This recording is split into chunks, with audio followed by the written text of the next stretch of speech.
So we're here in Honduras, the capital city, Tegucigalpa, and just outside the city limits is a massive dumpster area where thousands of people come every day, and many families and many young children.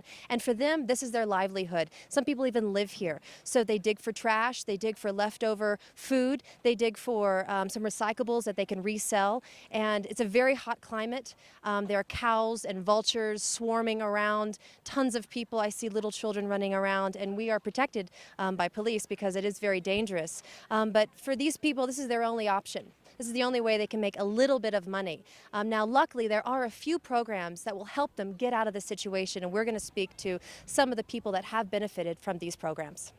So I'm here with a mother and daughter, and they both work at the national dumpster. So tell me, what do you do in the dumpster? ¿Qué haces en the dumpster? Recoger bote, papel, cartón, lata, todo. It's very difficult. They wake up very early and start very early, and there's a lot of glass around, so there's no protection. They can cut themselves a lot. And she made strong points saying that it's basically a man's world down there, and it's very difficult for women, especially women and young children, to get by and get the things that they need. So it's very difficult being a woman and being down there in such difficult and unbearable circumstances. The mother has been working in the dumpster for around 18 years. So basically her daughter has grown up in the dumpster working there. And the mother knows that it's not the ideal situation. She knows it's not very healthy, but it's the only option she has. No es saludable para uno, no es un trabajo correcto, pero si no hay oportunidades, porque quizás las oportunidades aquí son pocas, más que todo cuando uno no sabe ni leer ni escribir. Yo intenté hace como un año salirme de ahí y me puse a echar tortillas. Y resulta que me hacía daño porque yo padezco de migraña y de un dolor en el cerebro. O sea, mi deseo es que Dios me dé la oportunidad tan siquiera de conseguir una máquina de esas que se muelen, que le dan vuelta y ya yo me apartaría de ahí, porque mis deseos son, o sea, que mis hijos pequeños no hagan lo que mis hijas están haciendo, tal vez por la necesidad.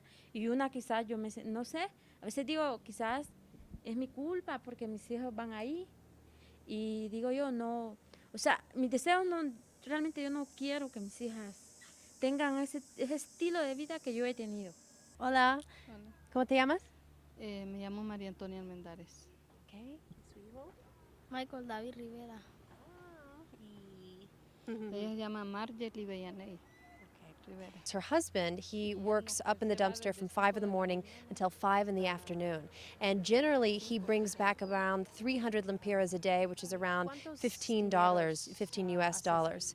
And that's really not enough because she has 7 children. And she just has an 8-month-old, beautiful little baby, but it's not enough, and she wants opportunity to get out of the dumpster and to bring her children out of the dumpster so she can do something else with her life and her children's lives.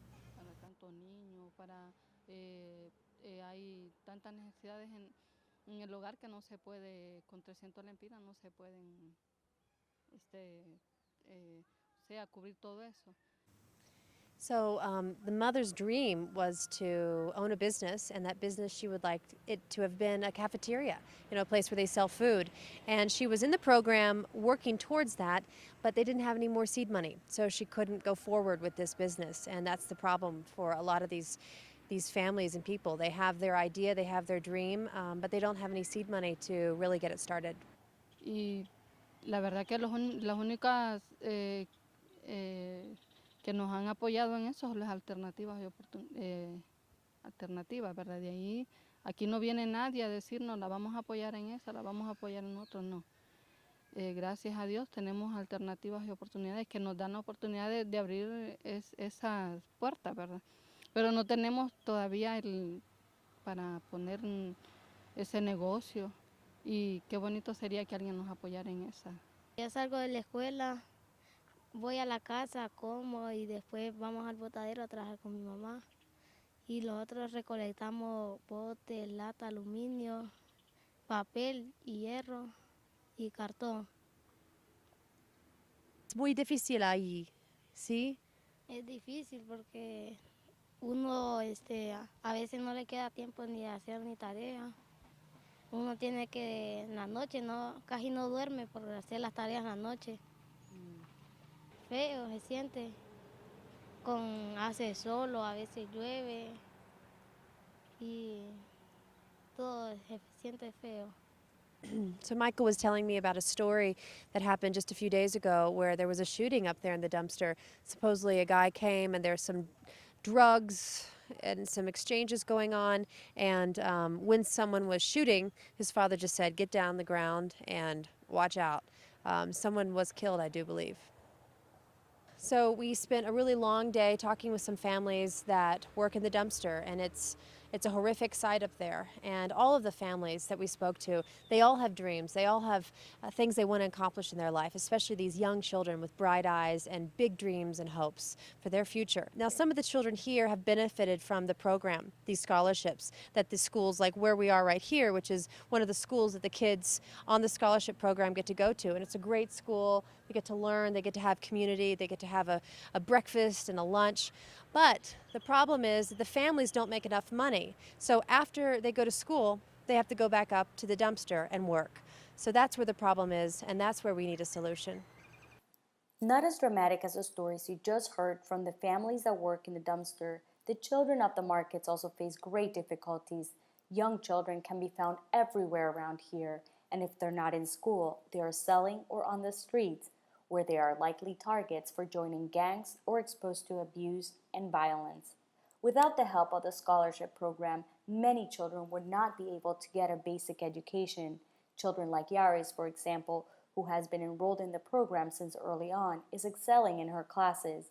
Or Alex, who was a street vendor since he was a toddler, now the owner of his own business and with a family of his own, he has high hopes for the future of children in the market. These are success stories that we hope to continue to foster through this program.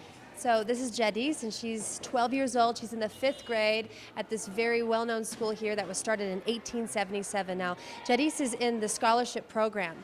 But even though she's in the scholarship program and she gets to go to this great school here, she still has to help her mother, who works in the market every day, because they still can't make any money. They can't make enough money. So she still has to go after school and help her mother. Mis hijos han salido adelante hasta este momento y al proyecto Alternativo de Oportunidades a mis hijos no les ha hecho falta nada de lápices, cuadernos, los útiles escolares porque ellos los han proporcionado, así como los uniformes, zapatos. Gracias a mi Dios, pues este proyecto ha sido como una bendición para mí. So this is Alex, and he's been in the program since he was 5 years old. And now he owns his own business, and he's doing very well, and he has 2 children of his own.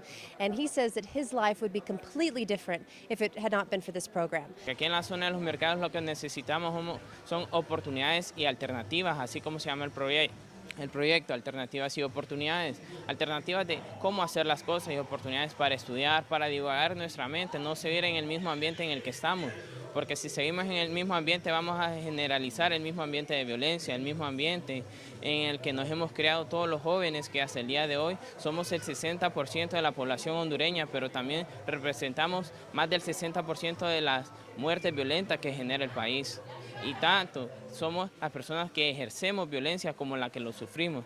Por eso esperamos que cada uno de nosotros tomemos un papel. So Alex was just telling me that early in the program, he became a leader because he saw how impressionable children were, especially to their parents, and how much violence they were witnessing. And so he wants to help children at a very young age, especially helping their parents, so their parents can teach them how they don't have to expose their children to violence. So it starts by changing your mind, and hopefully that'll change many, many lives.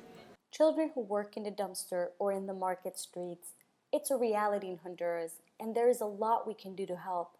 Our scholarship program is taking children off the streets and putting them in school so they can have a chance to a better future.